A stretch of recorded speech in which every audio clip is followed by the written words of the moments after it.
à la fois d'expliquer ce que nous pensons de la situation de notre... Que bien évidemment, au fur et à mesure des projets faits, c'est si simple, nous expliquons. Reste confiné à jeunes parents. Chaque fois que vous mettez un pilier... Cours d'eau, par principe. En ce début d'année, nous avons voulu nous exprimer pour mettre en avant nos interrogations sur la gestion de la politique municipale. Nous avons une multitude d'annonces, d'investissements lourds sur des projets, sur les quais, dans le centre-ville notamment, qui, bien sûr, amènent à se dire comment tout cela est financé. Alors même que le rapport de la Chambre régionale des comptes, dont nous avons débattu il y a peu de temps, montrait, contrairement à ce que disait M.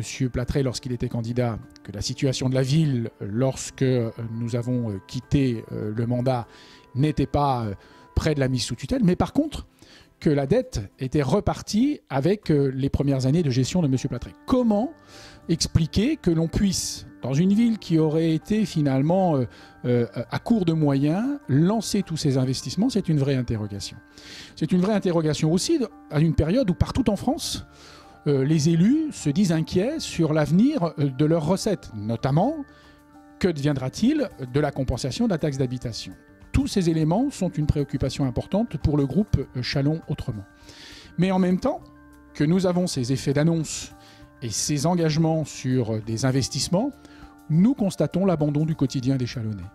L'abandon du quotidien avec la diminution des aides aux associations, l'abandon du quotidien avec la diminution des moyens dans les services, l'abandon du quotidien avec l'entretien des rues qui est moins fait, l'abandon du quotidien avec des services qui ont des difficultés, notamment dans le domaine de l'éducation. Bref, aux paillettes, finalement, qui sont celles de ces investissements, nous mettons en parallèle l'abandon du quotidien de nos concitoyens.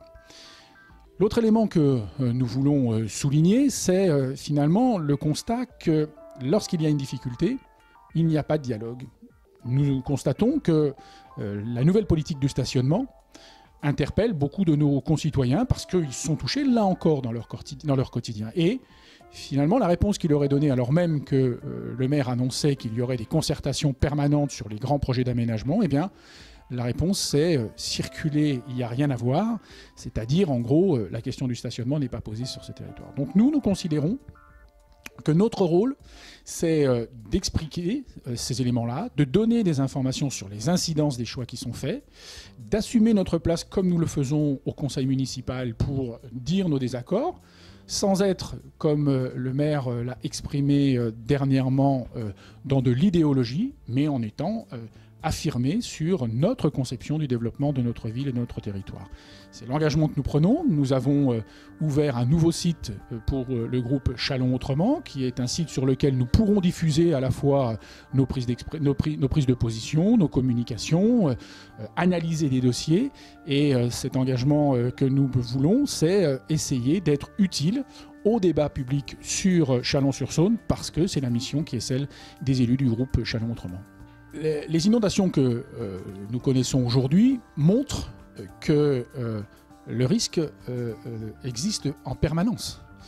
Et que, bien sûr, il y a des aménagements en termes de pompes, en termes d'installations provisoires qui peuvent limiter ces risques, mais ils existent. Et donc, parce que nous avons un plan de prévention des risques inondations qui est extrêmement sévère sur Chalon-sur-Saône, et c'est normal, nous devons nous interroger sur les projets qui sont portés en construction sur des zones qui sont soit des zones non constructibles, soit des zones constructibles avec des précautions particulières.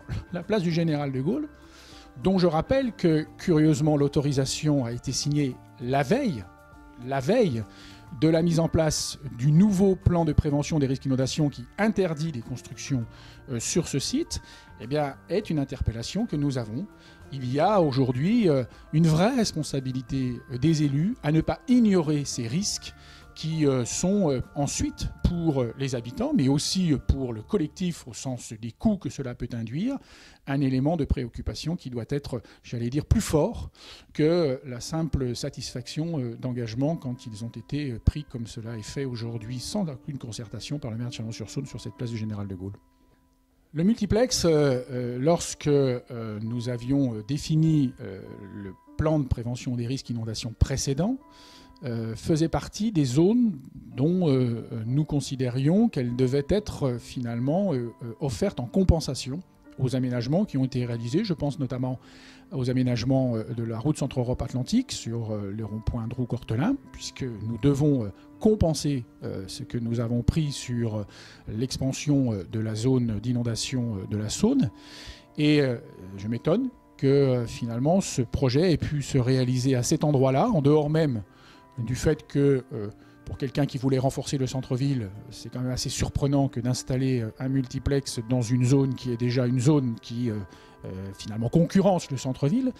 Mais au-delà de ça, là, bien évidemment, cette implantation interpelle sur, là encore, les compensations. Et la question qui est posée, c'est finalement, au bout du compte de l'addition de tous ces projets, où sont les compensations que la loi oblige à définir?